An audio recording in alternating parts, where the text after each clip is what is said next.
दिल्ली में लगातार अवैध अतिक्रमण के खिलाफ बुलडोजर चल रहा है। आज दिल्ली के गोकलपुरी इलाके में जो गोकलपुरी की अथॉरिटी है, इसके सामने बड़ी संख्या में यहाँ पर सड़क पर जो नाला है उसके ऊपर बड़ी संख्या में लोग लगातार 40-45 साल से रह रहे थे कब्जा करके। बड़ी संख्या में बिजली विभाग के कनेक्शन भी यहाँ पर मिले हुए थे। वहाँ पर बुलडोजर चला और बड़ी संख्या में जो इस तरह से कब्जा था उसको हटाया गया।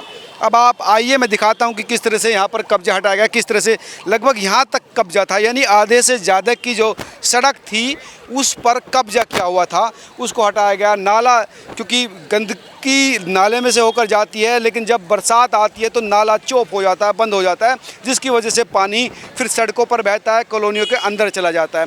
अब आप आइए मैं आपको दिखाता हूँ कि किस तरह से जो बुलडोज़र चला और बुलडोज़र चलने के बाद किस तरह से यहाँ जो झुग्गी झोंपड़ी बनी हुई थी सड़कों पर उनको हटा दिया गया, रिमूव कर दिया गया। नाले के ऊपर ही जो पक्का कंस्ट्रक्शन किया गया था उस कंस्ट्रक्शन को हटा दिया गया। आप देखिए कि किस तरह से यहाँ पर कंस्ट्रक्शन का जो मलबा है वो इस समय पड़ा हुआ है बुलडोज़र के बाद। अब लगातार ये बुलडोज़र उस मलबे को हटा रहा है। जो चीज़ें यहाँ पर थी उसको, जिनका ये सामान था वो उठाकर दूसरी साइड रख रहे हैं। अब उन लोगों से बात करेंगे, लेकिन जो स्थानीय लोग हैं उनका ये कहना था कि इस अतिक्रमण की वजह से काफ़ी दिक्कतें आती थी। आप देख सकते हैं कि किस तरह से यहाँ पर ये जो झुग्गी झोपड़ी थी उनको हटाया गया है और इसका मलबा बिल्कुल साफ़ किया जा रहा है। आप समझ सकते हैं कि आधी सड़क इस अतिक्रमण के दायरे में आई हुई थी।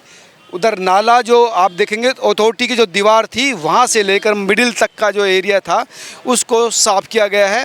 जो मलबा है वो यहाँ पर पड़ा हुआ है, उसको भी यहाँ से रिमूव किया जा रहा है। जो एमसीडी की गाड़ियाँ हैं वो इसको भर भर के ले जा रहे हैं, लेकिन ये बिल्कुल साफ़ हो गया है। हालांकि एक सवाल ये भी है कि बड़ी संख्या में ऐसे लोग जो दैनिक मजदूर के रूम में या गडरिया या लुहार के रूम में काम करते थे, आप समझ सकते हैं कि ये जो छिल हैं वो बनाते थे, उनके सामने रोजी रोटी का भी एक संकट यहाँ पर आ गया है। उनका भी ये कहना कि अब हम कैसे सर्वाइव करेंगे, ये भी एक सवाल है। लेकिन सबसे महत्वपूर्ण बात है कि सरकार का काम है कि इंफ्रास्ट्रक्चर ठीक करना।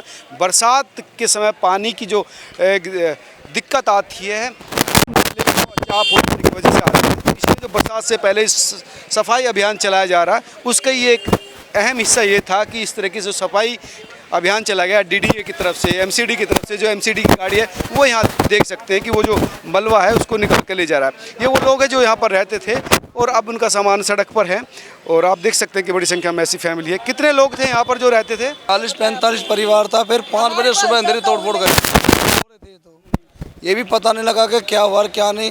जो नोटिस भी तो पहले दे रखे थे। कुछ भी नहीं था, कुछ भी नहीं सर।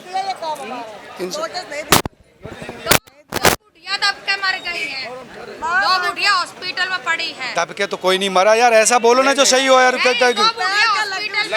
नहीं लग गई होगी, दब के मरी थोड़ी है। मरी नहीं, मरने कोई है, बुढ़ी सारी थी, बुढ़ी सारी थी, उसके ऊपर दीवार पड़ गई। कैसे गिर गया वो? निकली नहीं थी या कैसे? निकालने ही नहीं दिया, पता ही नहीं चला।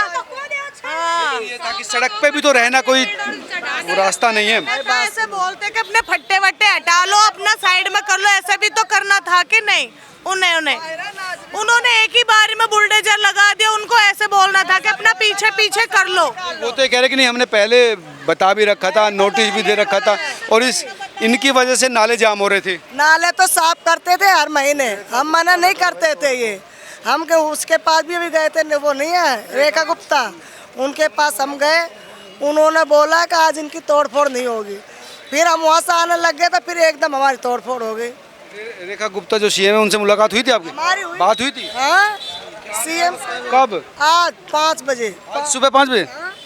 ऐसे कैसे हो सकता है? आप कैसी बात करें, सुबह 5 बजे सीएम मिले हैं आपसे? अरे भाई साहब हम 5-6 जने मिले थे, हम गए यार ऐसे तो नहीं, मतलब सारे भर के गए थे एक टेम्पू लेकर। मुलाकात हुई है सीएम से? दिखा उनके हम वो मुलाकात का फोटो कोई वीडियो है? फोटो नहीं है, हम गए थे वहाँ पर। उन्होंने फोन में कुछ होगा आपका, कुछ तो होगा, कुछ फोटो वीडियो कुछ तो हमारे को कैसे आपकी विश्वास का इंतजाम करें?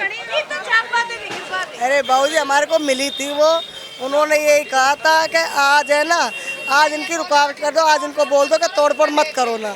सुबह हम गए हुए थे 5 बजे। आपको पता लग गया था कि आज तोड़फोड़ होगी? आपको पता था वहाँ पर? नहीं, आपको ये पता लग गया था कि आज तोड़फोड़ हो सकती है? नहीं, हमारे को कल बताया था कि कल तुम्हारी तोड़फोड़ है। कल बता दिया था आपको? बताया था, कल बताया था क्या तोड़फोड़ निकाल लेना चाहिए था आपको। हम वहाँ चले गए थे, पीछे हुआ ये जैसे हम गए थे ना उनके पास रेखा गुप्ता के पास, ये पीछा हुआ ये।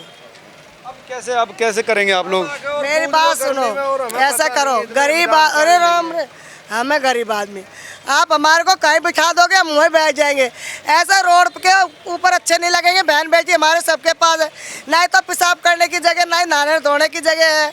ऐसा रह पाएंगे? अब ये बताओ, जवान लड़की तो दिक्कत है, सवाल ये तो आप कैसे एडजस्ट करोगे, कहाँ पर रहोगे? तोड़ में चले गए, वो भी दब गए बर्तन भांडे, खाने का कोई रोजगार नहीं है।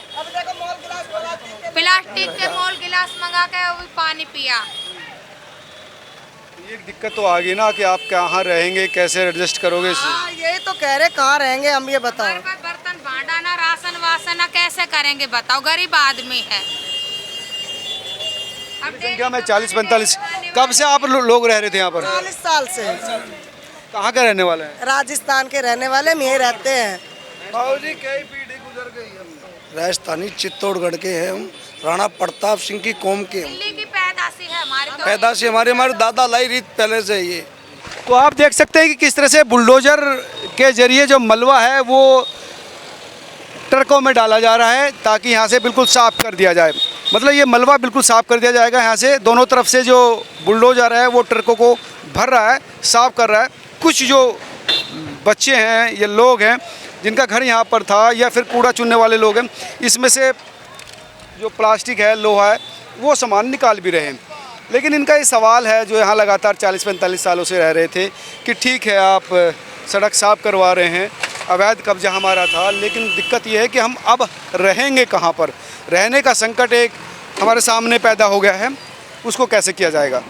जो हुआ ये वैसे इनके साथ में गलत हुआ है, मगर जैसा भी करा सरकार ने, मगर इनके रहने के लिए कोई जगह का बंदोबस्त कराया जाए जो इन्हें बेचारों को परेशानी ना हो, जिस हिसाब से गर्मी पड़ रही है यहाँ पे।